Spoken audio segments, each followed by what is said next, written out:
La vraie question que je me pose match après match, c'est le Barça qui est mauvais ou c'est les équipes qui affrontent le Barça qui donnent tout quand elles nous affrontent? Non les gars, faut se poser des questions.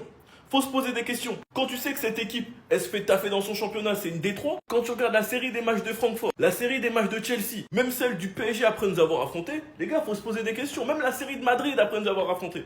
Faut qu'on se pose des questions. Enfin bref, ils ont tout donné déjà la première mi-temps. J'ai pas compris Flick. Son choix entre mettre Rashford en neuf et Fermin à gauche, alors que l'inverse aurait été mieux. Il l'a fait en deuxième mi-temps, c'était meilleur. Ma seule satisfaction du match, c'est que Bernal revient en forme petit à petit. Dommage qu'il ait eu carton jaune alors qu'on fait faute sur lui. De Jong, si tu te méfies pas, il y en a un qui arrive en méchant. Déjà qu'il y a Eric Garcia, il y en a un autre qui arrive en méchant. Christensen aussi, énorme match. Pour moi, c'est lui l'homme du match. Car c'est lui qui nous sauve sur un tac. Sinon, il y avait un 1v entre Ter Stegen et l'attaquant. En plus de ça, il est buteur sur une superbe passe de Jong. C'est d'ailleurs la meilleure action de son match. Quand Rashford décide d'arrêter de faire des petits plats du pied tout timide et que sur une super passe de Lamine, il comprend qu'il peut éliminer le gardien et frapper du gauche, bah bizarrement, ça fait but. Il a fait deux plats du pied du droit, il a pas marqué. Enfin bref, rendez-vous en huitième, c'est un match à oublier. Sinon, vous les gars, vous en pensez quoi? Ramenez-vous sur ta patience en une.